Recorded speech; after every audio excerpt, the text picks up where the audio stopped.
just gonna go ahead and close this door. Yeah. Same. Does everyone know who this guy is? Yep. All right, does everyone know who this guy is? Yes, awesome. No. Jerry, Tom, Jerry, not to be confused with actually all I'm speaking about. And yet I think we're all here for a class like Legion and something like that. That's what we're today. Awesome. We don't have a whole lot of presentation style things.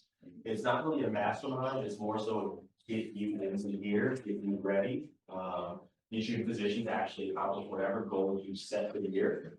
All right, and I'm gonna start with this question. How many of you have set goals for 2025? I love it. Got a kinda in there, got a me, got a, what do you mean by a goal in there? How are y'all doing with your goals? This is where you talk, like kind of talk back. We're good? Yeah. We're on track? Yeah. Awesome. Do you want to share what your goals were and where you are? Sure. My goal is to do at least one deal a month, so Okay. 12 deals for the year. Love it. I've done 2 so far, and I'm on track to do 3 more. So Okay, pretty awesome. Yeah. Awesome. I love that. I love that. Anybody else like to share? I have not hit my goals. Okay, talk to me about it. So, I think at the start, I began in January. Mhm. And you know how you interview people that are first starting out and they're like, I'm gonna make $1 million this year. I read The Millionaire Agent, and that was kind of me. So I set a goal for $100,000. I wanted to do at least 14 deals for the year. Mhm. I haven't done any deals yet. Okay. So, you know, I've been distracted with different things, but I'm here now and I'm looking to get back on track. Okay. And I love that you say get back on track, because I remember, before we had a baby, I would get to the office by like 6:45, 7 o'clock. Mhm. And then at 7:15, I'll see this comes rolling in, and he's in like suit and everything, I'm like, yeah, on it.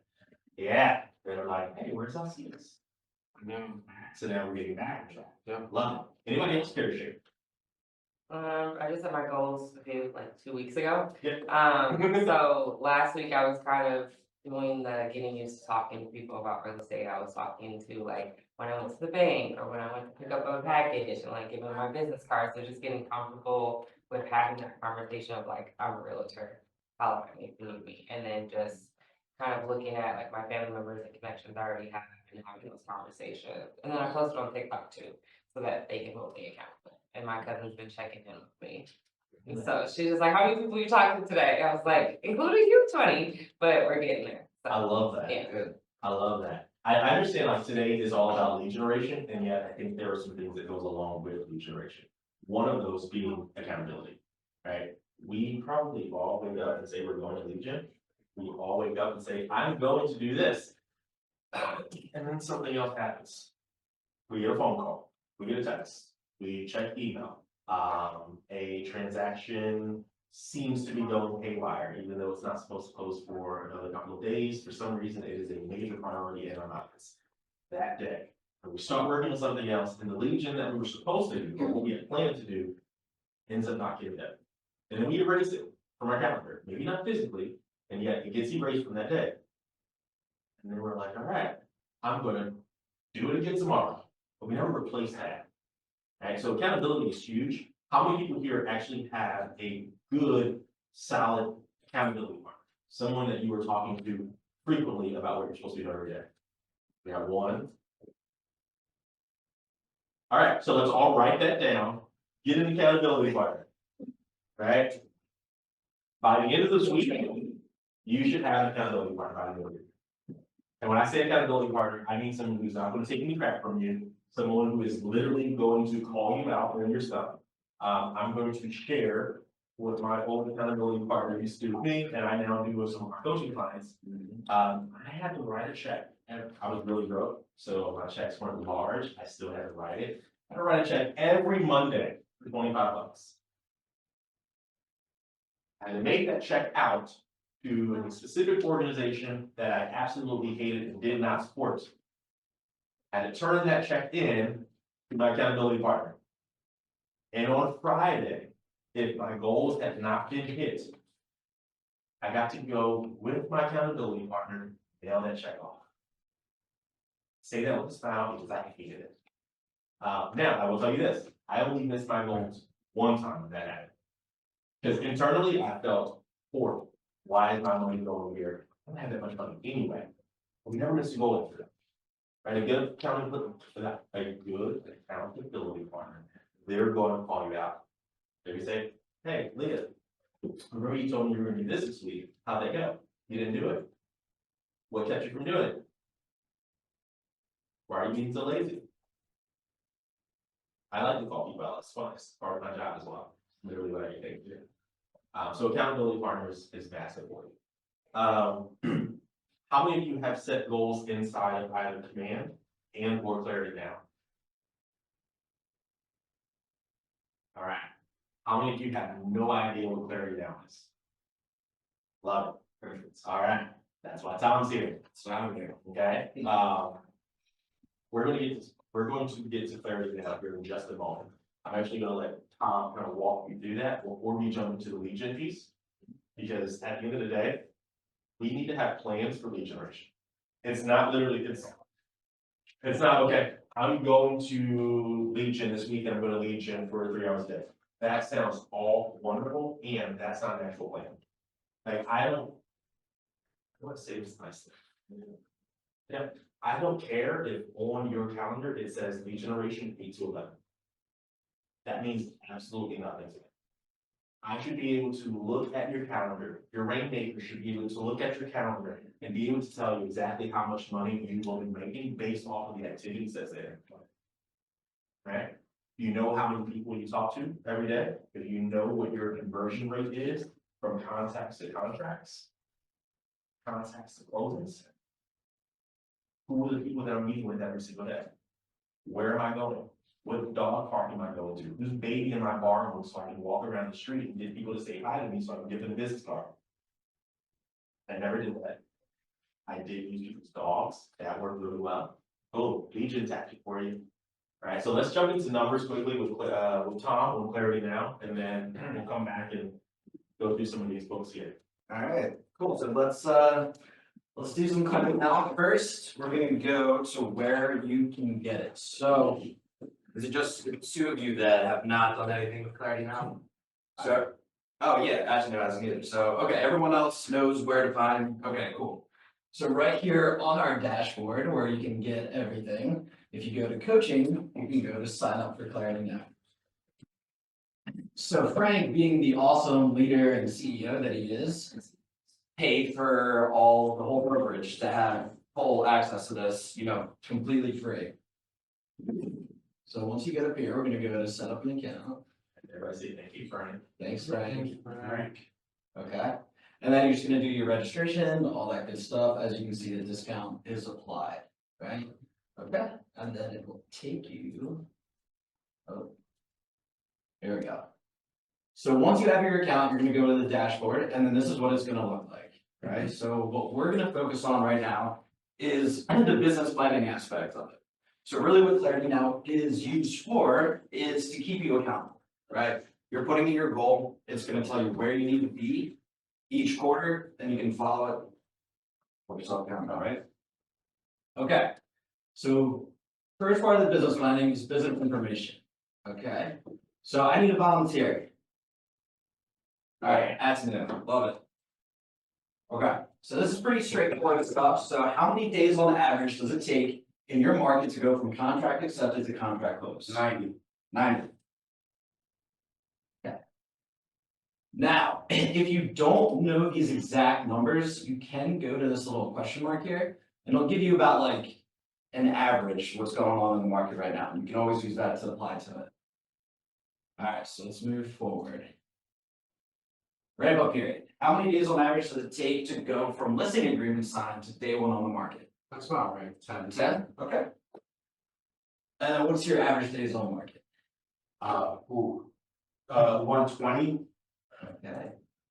By the way, I knows like commercial stuff. Yeah, so obviously numbers are gonna be different, right? You wanna keep in whatever your business is and have it applied to that, all right? I saw faces like.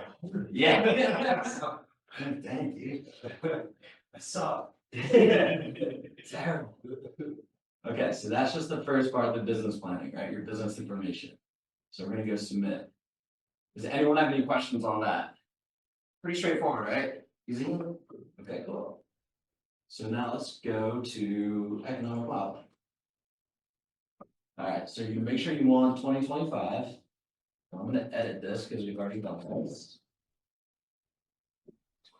Okay. So as you're an individual agent, Yes. right? And what is your net profit goal for the year? Net profit, I think was 350. 350. Okay. And what is your average sales price? Let's just put 5 million.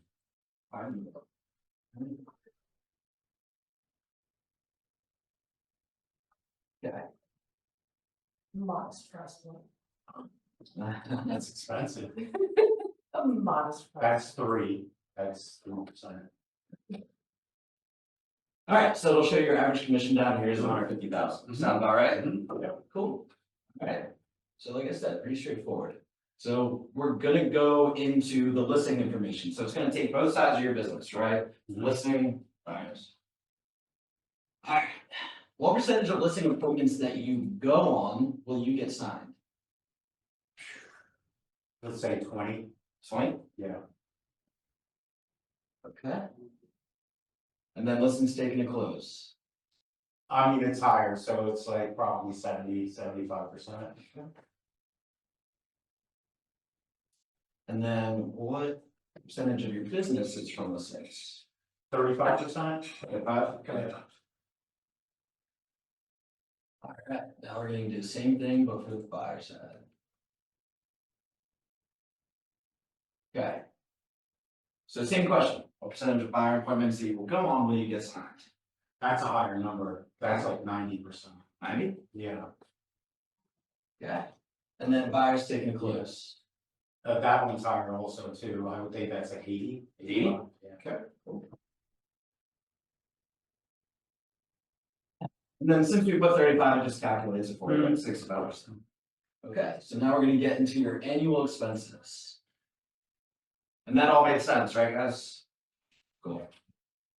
Alright, so how much do you intend to spend on your business per month? Yeah, I mean, I would put somewhere between 750 to 1,000. Let's just go 1,000. So if anyone is kind of confused on that, it's really like marketing, anything that you're doing in order to, get your listing or buyers, whatever. So say 1,000, so $12,000 a year, sound good? Yep. Okay, now your cost of sale. So this might be different for some of the agents depending on what your contract is, right? But You're on a team or anything like that. correct. So there's a different way to go about it. You can adjust to that, but now that we're doing the individual agent. So being at KW Power, we have a cap, right? Everyone has a cap. That's the most you pay the company in a year. So Antonio, is 18,000 your cap? No, it's more. Is more? Okay. Like I said, everyone has a different contract. Let's just put 22 or 25. 20, or no, 23, 21. Okay, it's 21 and 3, so it's 24. Okay. So we're just putting in the KW Power without the franchise fee. Yep. That's Okay, still 20,000. 21. Thank you, thank you, appreciate it. All right, and then franchise fee is gonna be the same, right? Everyone gets capped out at 3,000. Okay. You have an IC department. Yeah. Okay. Now, how many referral fees do you intend to pay out if you're doing a lot of referrals? I am, Okay, so how many? like a dollar amount? No, so. Number of units. Yeah, Oh, number of units, I Yeah. would say. 10. 10. 10, yeah. That close. Oh, 5. 5 that will close. 5 that will close. Yeah. 5 that will close. All right.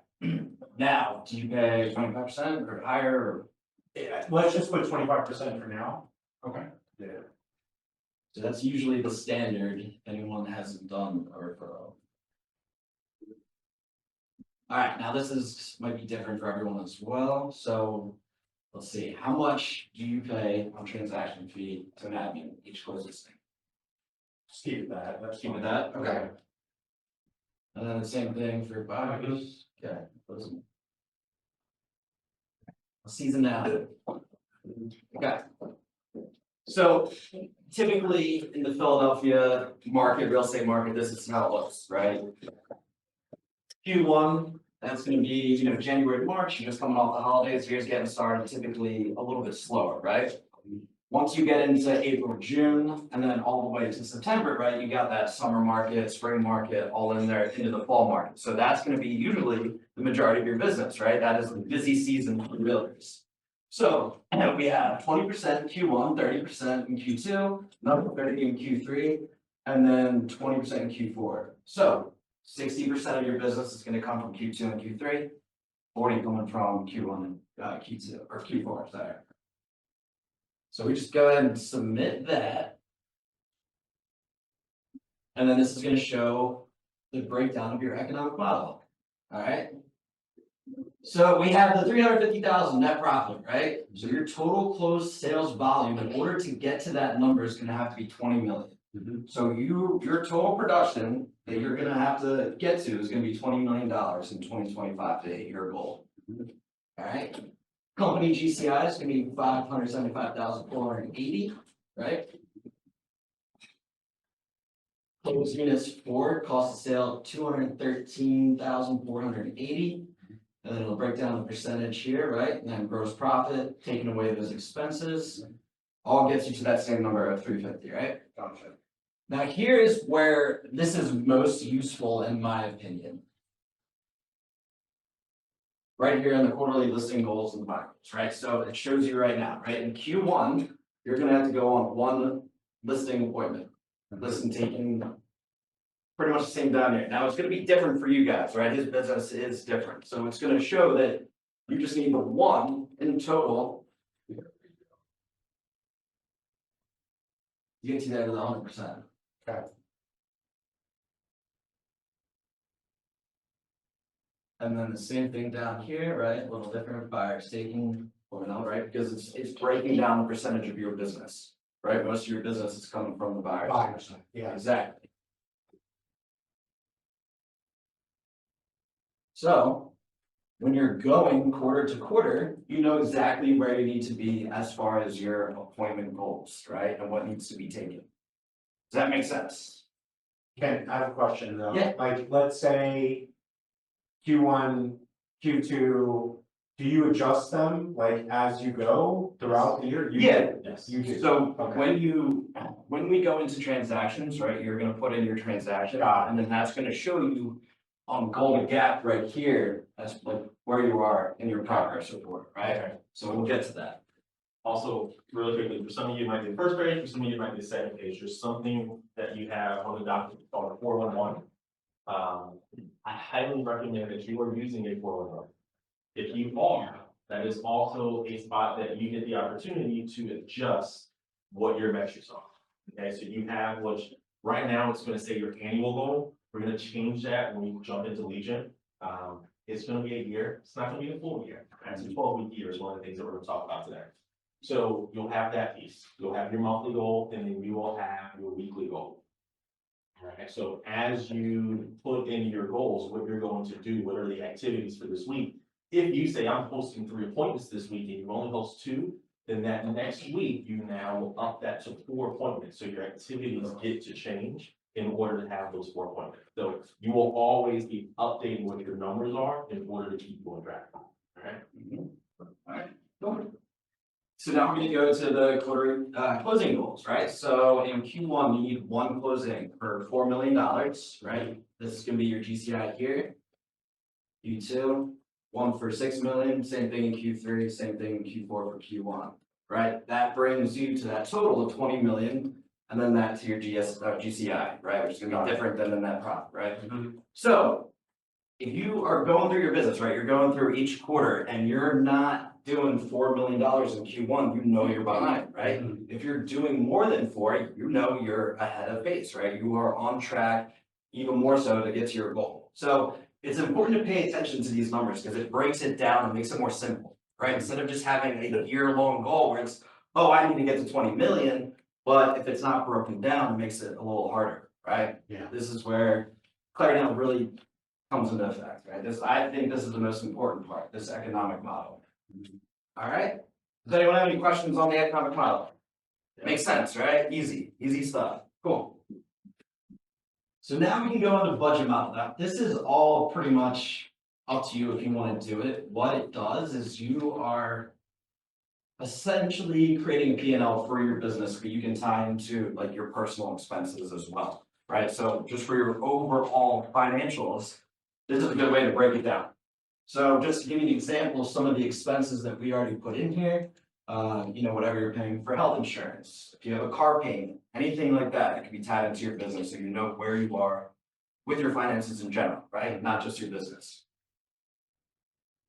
And it's pretty, simple. You just put in, name the expense, give the description, whatever the monthly is, whatever the annual, and it'll add the expense. Okay?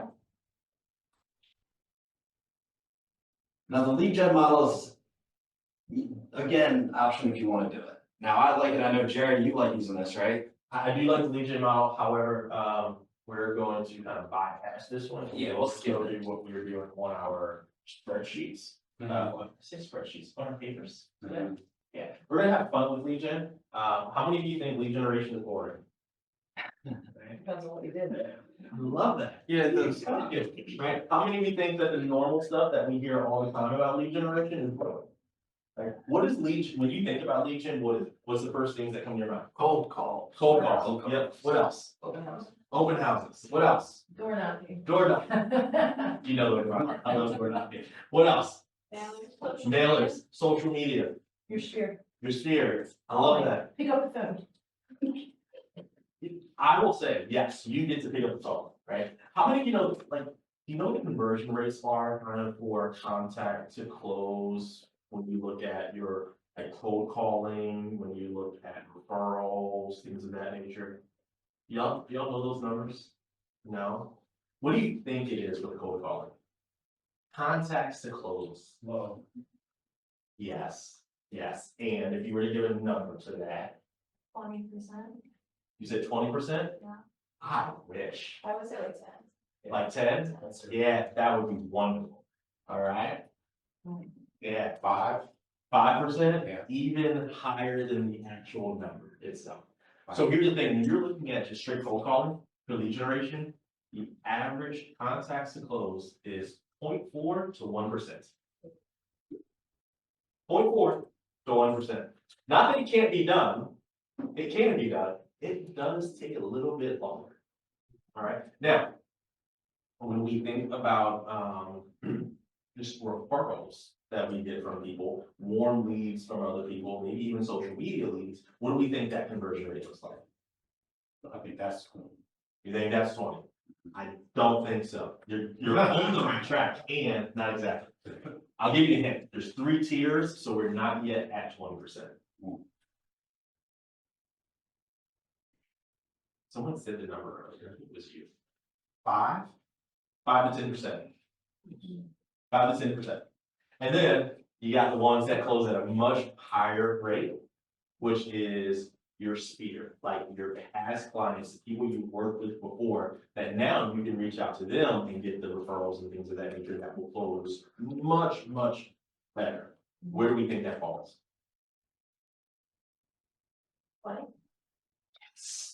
Right, so we can do the cold calling, which is like 0.4 to 1%. We can obviously go and get our referrals, which definitely helps, which is like that 5 to 10%. And then we have our super warm leads, our hot leads, and people that we talk to all the time, like, yeah, 20 to 30% is where those close at. So on average, when we look at contacts to close, we are approximately 10%.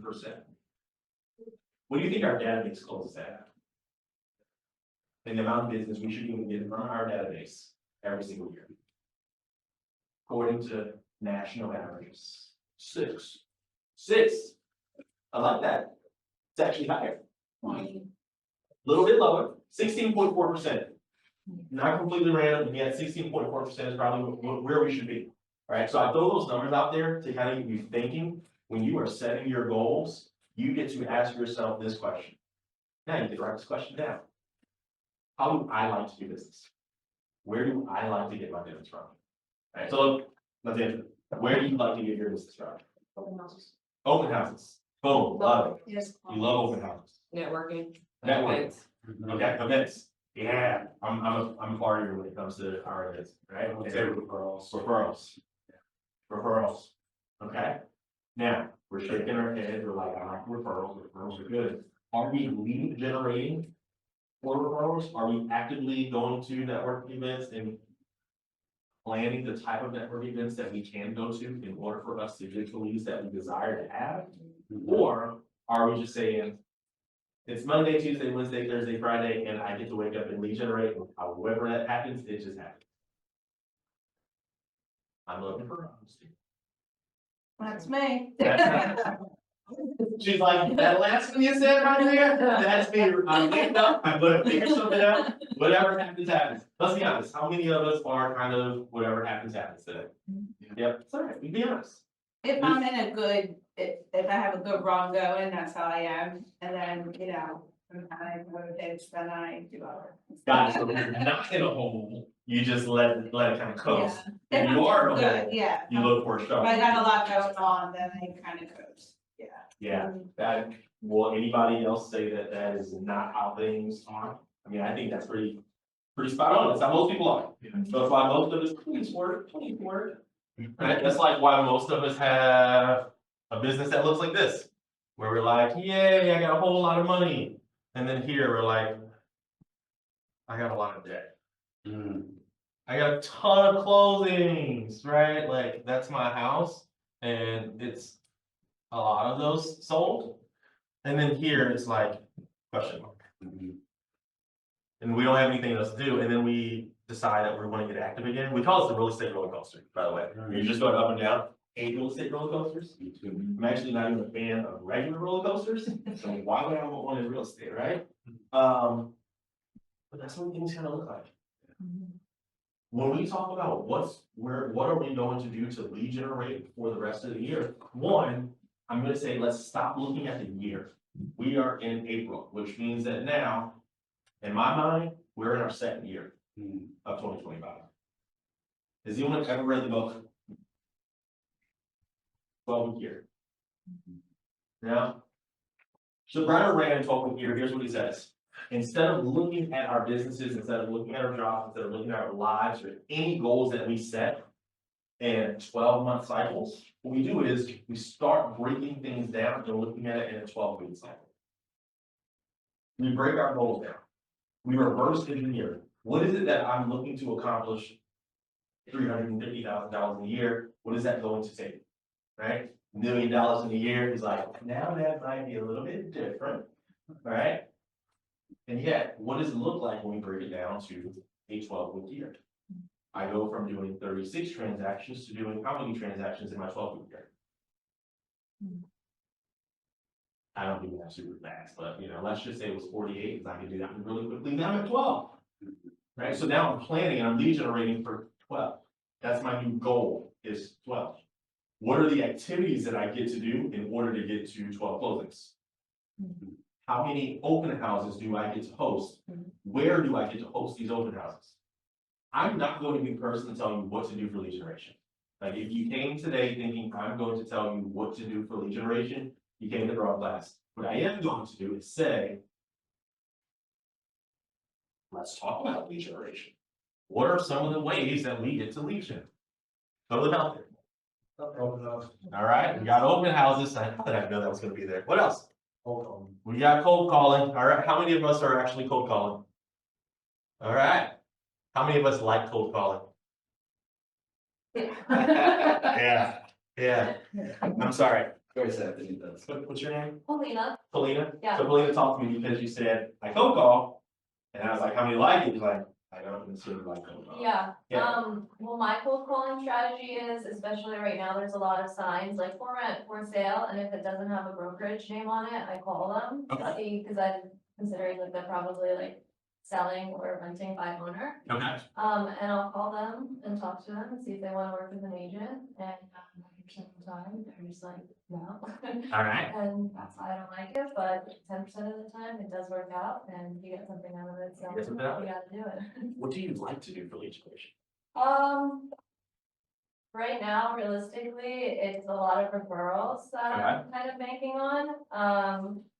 So doing good work as a lead gen option. And then social media has been a little bit helpful this past year as well. All right, so I love what you said. Right now, it's a lot of referrals. Where are your referrals coming from? Past clients, past employers, Okay, yeah, I like that. nice year. So are they reaching out to you or are you reaching out to them? They reach out to me. They reach out to you. Love that. So let's all kind of think about this. If we are looking, if we understand that we can grow our business by referrals and we have past clients, we have, said past employers as well, that are already reaching out to us because someone has brought up the idea of real estate. They're like, oh, I know a guy, or I know a girl, we got it. Do you think that there are also other times that we could probably put in their mind, who do you know? Yeah. Like, yeah, somebody went to them and that's the reason that they're calling you. What if we went to them and said, hey, who do you know? Let's say you want to sell it, invest in real estate. I can call it that. Right? What if I gave you a text message or a phone call and you were able to pick that up and I don't know, maybe throw it out the very first week of April, recently first week of April, kind of, right? And you said, hey, I'm actually taking a class right now, and we're having a competition in our office, and we're looking to see who can get the most referrals at the end of the month. So I was just wondering, who do you know that's thinking about either buying a home or selling a home that I can call or text today? We get to lead generate for referrals. Let me ask you, what geographic location are those referrals coming from? They're basically all out of Philly. Okay. And then I have 2 from New York. 2 from New York. Yeah. Anybody else have clients coming from New York right now? No? Y'all realize that there are a lot of people coming from New York to Philly? Do we know why? Right. In New York. It's expensive, that is true, unless they go to Syracuse, New York, it's really nice, it's that all right there. We were just talking about that, right? So who do you know in New York? Ask yourself that question. Who do you know that lives in New York? Do you know people? Yeah? You don't know anyone? You don't know anyone that lives in New York? No. Do you need to go shopping? I hate shopping. I hate shopping. You're lucky, you don't wanna know anyone. You need to go eat. Where your parents from? They're not in New York. But they're in New York. They're not in New York. So, for most other people, that's not legal, okay? If you know someone in New York, when's the last time that you reached out to them to talk to them about how many people are moving to Philadelphia from New York? And hey, do you have any friends that's been thinking about it? Put it in their mind now to start thinking about who do they know that could potentially go from New York to Philly. Or North Jersey to Philly. Right? Because there's a lot of people also moving from North Jersey to Philly. Your appointment today, that's literally North Jersey to Philly. They work in New York, live in North Jersey, now come to Philly. Right? That's the way that we get to think about lead generation. And if I know that I need 12 closings in my second year, my second 12-week year, how many referrals do I need? You're looking for 3 closings in your second year, right? Yeah. Okay, so how many referrals or how many contacts do you think you need in order to get those 3 closings? It's, Probably triple or quadruple. okay, all right, so we're looking at 48. Yeah. All right, awesome. Looking at 48. And how many weeks do we have to do that? Oh. All right. So how many do we need per week? So now we think, what do I get to do in order to have 4 appointments or 4 new clients this next week? It's not whatever 48 times 4 is. That's a lot. And when we think about it, it becomes daunting, and sometimes that's the part that stresses it out. How many open houses do I get to have now where I know I can bring in? I'm sorry. That one, 48 over the next 12 weeks. Where do I get to host my open houses so I can get at least 4 new clients this week? You know, do we think about those numbers as we were planning for our lead generation? Or do we just say, I gotta get closings, like I need a check? I don't even care how the check comes, I just need a check. Really the best way, the right way to think about it. Alright, social media, how many posts do we just make? That's what our activities could look like. Maybe it's, I don't know, maybe you go by the Ryan Serhant following in social media where you need to post 3 times a day, every day. Now, I am not on that train, okay? If I was, I would have been kicked off for a very long time ago, alright? Probably like day 1, I would have been kicked off. But what's yours? What's your take? How long do you get to be on social media? What do you get to do on social media? What are other ways that you think you can gather people's attention such that they'll decide to work with you in real estate?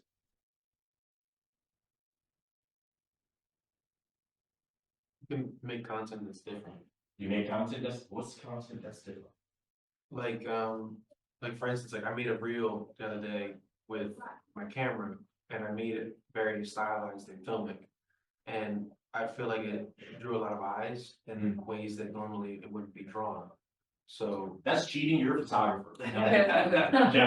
Video, it's pretty cool. that was good. But like, I don't know if people will want to work with me, but at least like now my friends that were in the photo industry or the film industry, they're like, oh, he's a realtor now. And I feel like that's kind of a cool way to do it. But just like trying to come up with ways that you can speak to the public without it feeling preachy and also make it a little different than everybody else's stuff. Yeah, there's nothing wrong with doing something that's different. And you're a photographer, so that's doing something that is you, right? How many of us look to copy what other people are doing on social media because it looked like you work for that person? It may not be a terrible tactic, and yet, I'm not gonna give a name. I'm going to give a story. There is a realtor that is local, maybe. Maybe not. Let's just say they are within the greater Philadelphia area. Okay? And if you go to their page, they are phenomenal. I mean, the stuff that is on their page is awesome. The amount of content they have is crazy. Looks like they are doing a ton of business. Like they are a millionaire real estate agent. 40,000 followers on their page. 1 home sold in the last 12 months. I was with my friend the other day, his name's Kyle Evans, he's a coach as well, he's out of Lafayette, Louisiana, I think it is actually, not Baton Rouge, one of those 2 places. And he was doing something in class called, it was around branding, he said, are you babysitting the brand or are you building the business on social media? Some of us are babysitting brands and we're looking to put out content that's going to just look good and draw attention, which is wonderful, and yet, are we providing the information necessary? So we're on social media. Are we actually asking for referrals on social media? Are we talking about the open houses on social media? Are we educating on social media? Now, whether we do this on social media or not, right here, if you want me to tell you what to do, this is what we should be doing. We should be asking for referrals. We should be educating all the time. In everything we do, we should be educating and asking for referrals. It sounds wrong, right? It's like, you just want me to ask everybody if they know someone that's looking to buy or sell real estate? Yeah, that's exactly what I want you to do. Now, I'm not saying that you should go knock on every single person's door, call every single person in your phone and say, hey, admin, who do you know that I should be talking to right now about sell real estate? Now, we'll start with, well, what should we do here? Research? Yeah. You don't like my word, what should we do?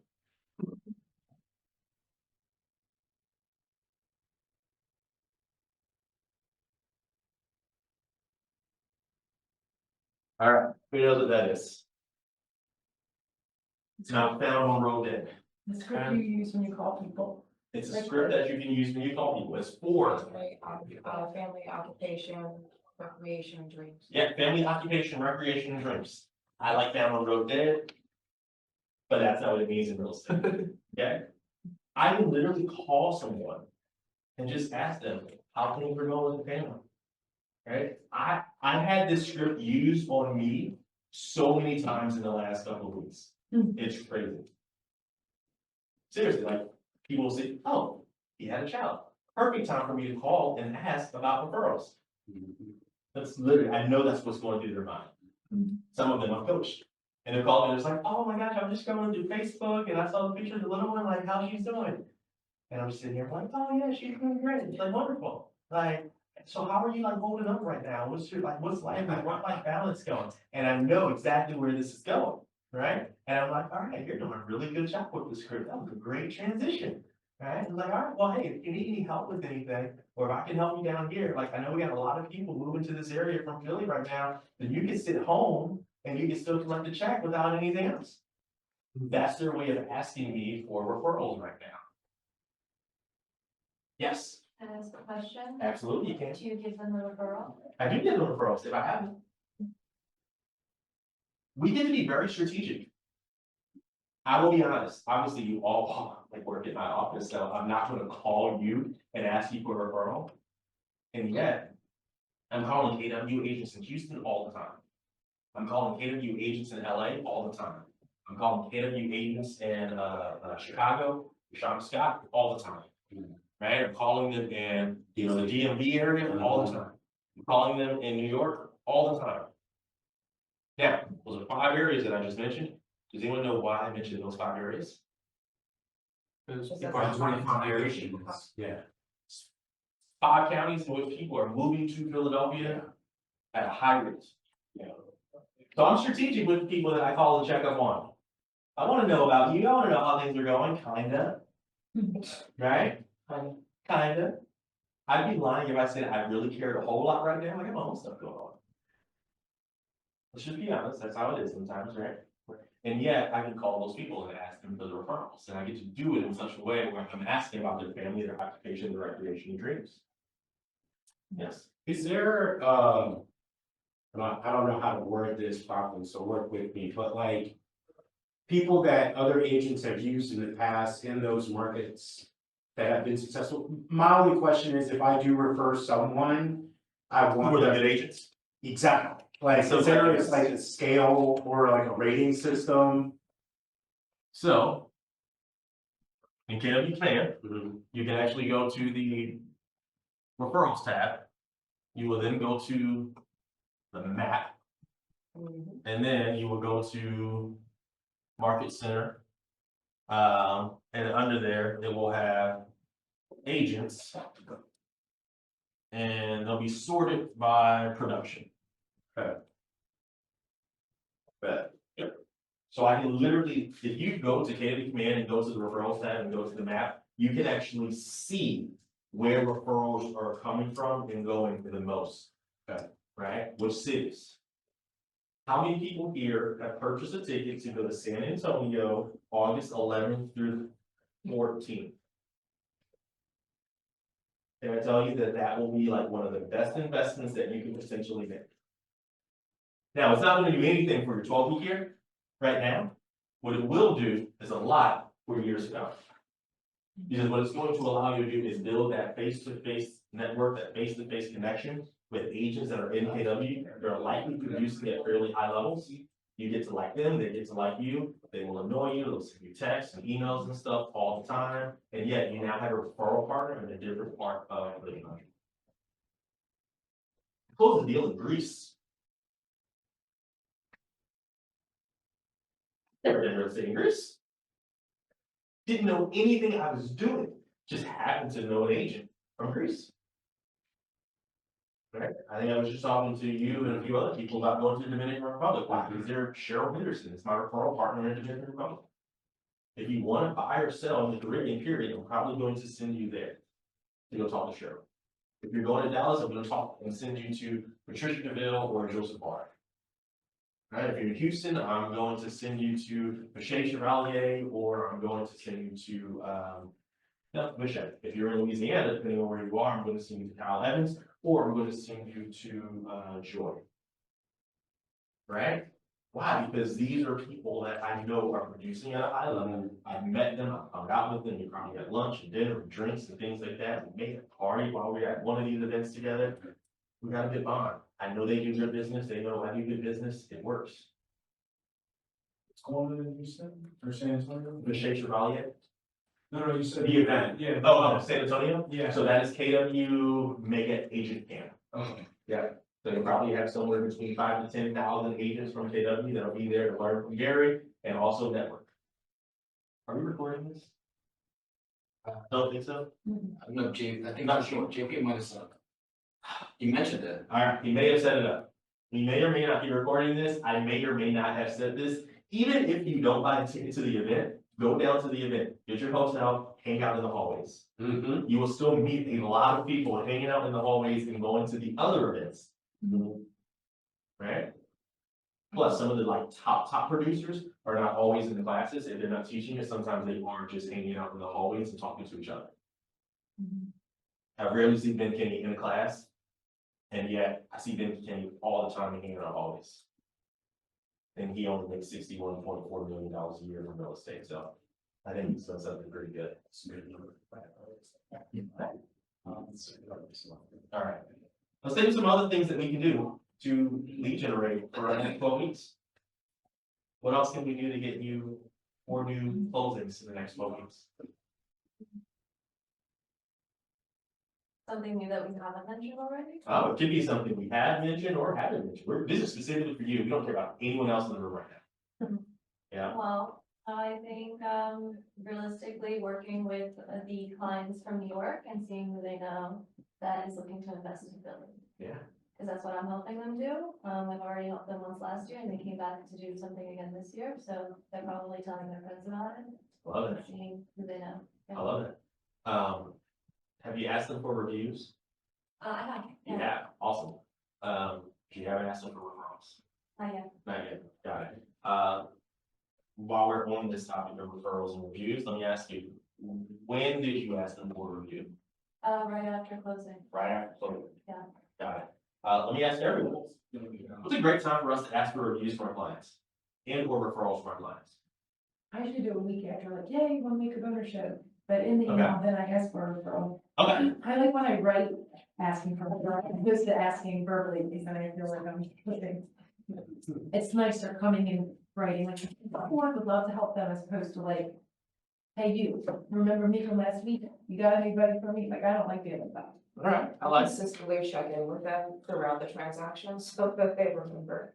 Like, oh yeah, oh, we love working with you, great, don't forget to write me a referral. All right, I love that, throughout the transaction. Yeah, well, you kind of cheated and stole all my answers at one time, don't you?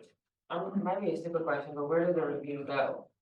Wherever you decide. Okay. So you can set them up to go to like a Google review, a Yelp page, we do job forms, so that way it comes straight to us and then we can put it out in other places, or we'll do Google, we'll screenshot it, we do have a Google page as well. Okay. And Leah, I love that. Okay, throughout the transaction, we should be asking for reviews and referrals. And when I say throughout, I mean like from the very start. The very first buyer consultation or listing consultation you have with someone, we should be asking for that referral. Or, and that review. The best time, when you write this down, the best time to ask somebody for a review and a referral is when they're happy and satisfied. So if you did a really good buyer consultation with them, you can ask, hey, just want to check, how did you enjoy this? Do you think I was able to, give you a 10-star service here? Is this different than any other consultation that we've done in the past? If you want to write a review here, do you know anybody else that would benefit from having the same experience that you had? And then when you start doing showings, they're like, oh my gosh, you found us a perfect house. Wonderful. Who else do you know would like me to find the perfect house? And then when you get under contract, you're like, congratulations, you got under contract. I was able to help you in this deal when there was already 5 other offers. Who else do you know that's been struggling that can now benefit from having an agent that can help them win a deal in a multiple offer situation? Oh, and then we go through inspections and I either negotiate really good for them or we just calm them down. Hey, how many other friends you know that maybe have been looking in the past, they kind of gave up on it and they got discouraged because of this part of the transaction, right? That I'd be able to help kind of encourage them, right? And you just do that throughout the transaction using that emotion that they have and move forward. I say all that to say, as the reviews, don't stop, it's never too much, right? Because whoever they know today, they may need someone between today and tomorrow that is now willing to buy, sell, and invest in real estate, right? Or, hey, who else do you know that is considering wealth building like you are? It's another way for me to ask for the referral without saying the word referral, right? I threw out this number earlier, that 16.4% of our database is where we can get closings every single year. The more people we add to our database, the more people we now get to ask for reviews, ask for referrals, right? So our database continues to grow. We now have more leverage, we have more opportunity. One of the activities that we get to write down, or I should say, I would suggest that you make, is a goal around how much we're going to grow our database by. I can tell you that my actually full yearly goal is 257 people being added to my list. And then I get to break that down and say, how many people do I get to talk to? New people that I get to talk to? These are contacts, not. These are contacts. Yeah, not clients. Right. These are contacts. Okay. Right. Because now I know I have 257 more people that I can get to reach out to annually or within my 4 weeks. Now, here's the other thing. Are we time blocking our lead generation activities? Are we saying every Saturday from whatever time to 11, whatever time, right? From 11 to 4, I'm going to host my open houses, and then I'm going to host another one every Sunday at this time, or I'm going to do one every Friday at this time. And I'm not going to let anything get in between that. For weekend, there you go. Another time block, ready to go, awesome. Are we time blocking our lead generation and saying, if it's on my calendar, I'm going to do it, absolutely, nobody's going to get in the way. I have people looking at me like, maybe what exactly is time blocking? Am I putting it on my calendar in a block? How many people here, look at a time? It's gonna be a fun question, I think. Plan their unset appointments. Yeah, that's a question I got for a reason. I love it. Leaving room open for some random shit to happen. You ever seen anyone, they have the whole conversation, the whole script in their head, like, hey, I'd love to get with you, man. Let me ask you, are you available on Friday at 1 or next Monday at 3 o'clock? You better. It makes it easy when you only have 1 o'clock and 3 o'clock available on your schedule. So literally having the time already pre-blocked in your calendar, but the only thing that I get to do now is go and say, all right, 1 o'clock on Monday, Lewis Vargas, boom, that's there. My activity and my lead gen and what I get to focus on and how I get to hit my goals in my 12-week year now becomes, I have 5 blocks, 5 appointments that I get to set each week as an appointment. That's 5 blocks that I get to set as an appointment. 1, 2, 3, 4, 5. And my goal now is to fill those up. So every day I'm now looking to put someone else in that place. I'm not worried about the closings. I'm not worried about the number of contacts. I'm not worried about any of that. The only thing that matters right now is doing what matters in order for me to be able to fill this space with Avenue, with Lewis, with Dolly, with Odette. That makes sense? Yeah. Yeah. Here's the kicker of all of this. We did think about and list some of the great strategies and ways for you to go lead check. If it's me, I'm door knocking. Door knocking all day. I'm out there, I'm not smiling and dialing, I'm smiling and nodding. That's it. Right? That's what I'm going to do. That's what I like to do. I may throw open houses in there. Yes. When do you do it? What are the days? So- Hours? Like, what's like your time to go door knocking? Yeah, that's a great question. For me, it depends on where I'm at. Yeah. Right? I was recently door knocking in the village. I think I shared the story with you all. And I learned that the time not to knock is between 12 and 3 in the afternoon. I learned that. Why did I learn that? Because there's a lot of people with babies and that happens to be a big nap time. Right? So I don't get to talk to as many people. However, if I decide to knock at 11 and go from 11 to 12, or if I go from like 3 to 4, 3 to 5, it's a lot better in that area. So understanding the neighborhoods that you're working in and knocking, that goes a long way. And when I was door knocking more to Society Hill, I would actually do my knocking around 2 o'clock. That would go from maybe like 2 to 4-ish. And I did that because there was a lot of homes to knock, and I knew that if I missed some of the properties, that they were also going to be getting out of school. So I'd also catch those people who were closer to the school, and I would still have my flyers and things like that. Right? And then I could cross off on my map. I'm very like strategic when I do it. I know what house I went to, the last house I went to, and when I stopped, and boom, when I pick up, I'm picking up at the next home. So we plan for it. Have you ever heard like there's 3 hours of lead generation a day that you should be doing? I love that, and I hate the way that it's explained. Yes, there's 3 hours of lead gen. 3 hours of lead gen is not all you door knocking. It's not all open houses. It's not all phone calling.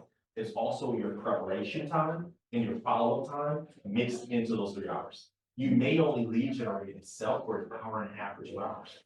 You may take 30 minutes to plan and prepare to make sure that you have the correct information and data. And then you have your additional time to your database for follow-up. I say that because when we think about lead generating for 3 hours, we're like, that's a long time. It feels like, especially in a cold call. Especially if you don't like cold calling in your cold call. That's your point, you thought if you're cold calling, it does take. It does. Yeah. Who am I calling? What data do I have? Right. Is my data correct and accurate? Am I cold calling business expired? Am I looking at free foreclosures? I'm going through the list of minutes, like, what am I doing when I go to? Am I doing a neighborhood search? Doing comps. All that. Take your time first to prep. Then lead generate. Then maintain the information.